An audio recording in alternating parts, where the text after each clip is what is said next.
this video, we're going to walk through Sora and how students can access this online library. The first thing that we're going to talk about is students logging in. So students are able to log on any advice, they just need to have their class link. So the first thing that students are going to do is go over to class link. They can get this by going to their student bookmarks and going into class link this way, or they can type in launchpad.classlink.com/Pickerington if they are on another device. Right here, they're going to sign in with Google. Once they sign in with Google, they are going to search for Sora. So right here is my Sora. It has kind of like an outer space look to it, and I'm going to click it, and it's going to open up Sora.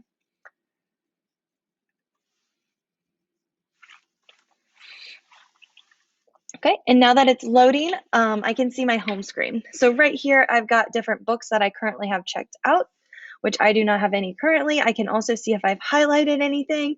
I can also see defined words that I recently have defined. So I'm gonna go over here to this hamburger with the 3 lines and click it. I can also go over here and see different settings. So I'm able to turn on like a dyslexia font. I can go in and do high contrast. I can go in and change my language if I wanted to. I can also change anything that I might want to in those settings.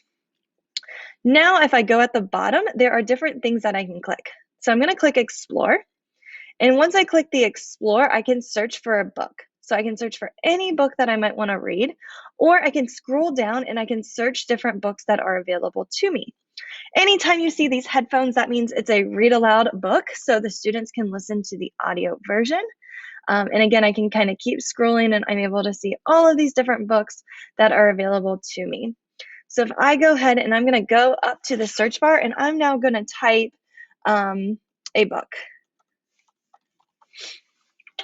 And it's going to search all of these books where I have typed in those words. If I see one that I want to use, I'm going to hit that borrow. And again, this one is audio. So let's go ahead and borrow this one. And I'm going to borrow this one. It's just a simple click. Now that I'm in, I can listen to the book by hitting play. And again, these are audiobooks. Or let me go now into my Sora homepage. I can see the books I have checked out.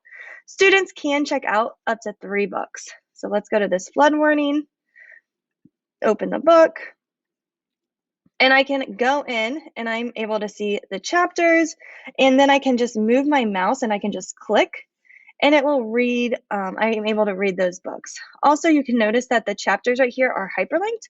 So I can click it and it takes me right to chapter 2.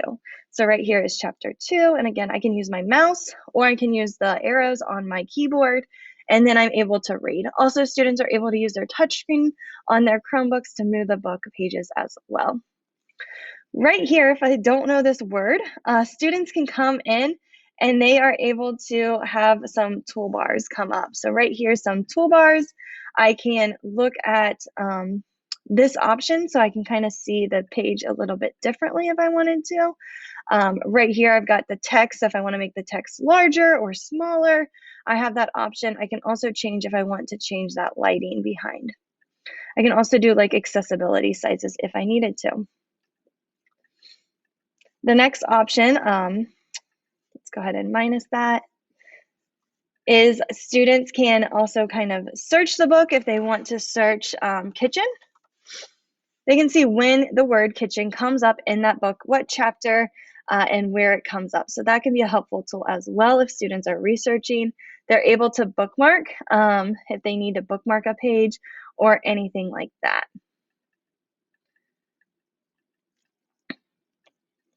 And so again, students are able to move those pages around as they need to.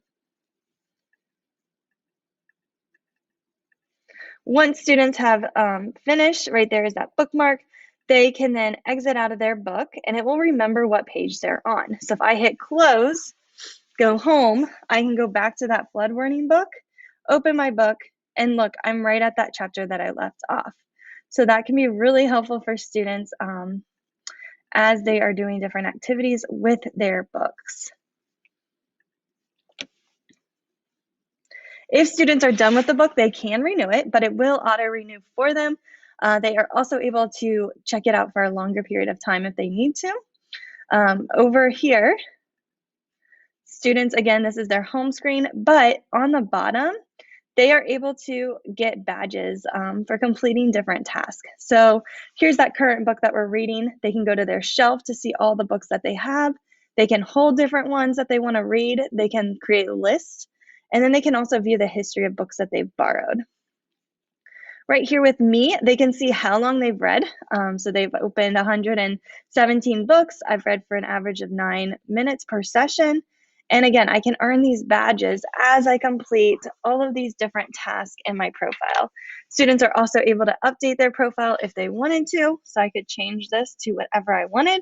I can change my picture, and then I can have my profile kind of become more personalized for me.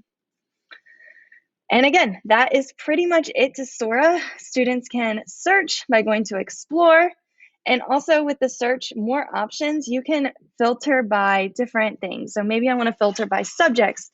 Maybe I want to come in here and filter by interest level. Maybe I want to come in here and filter by format. So maybe I just want audiobooks or I just want ebooks.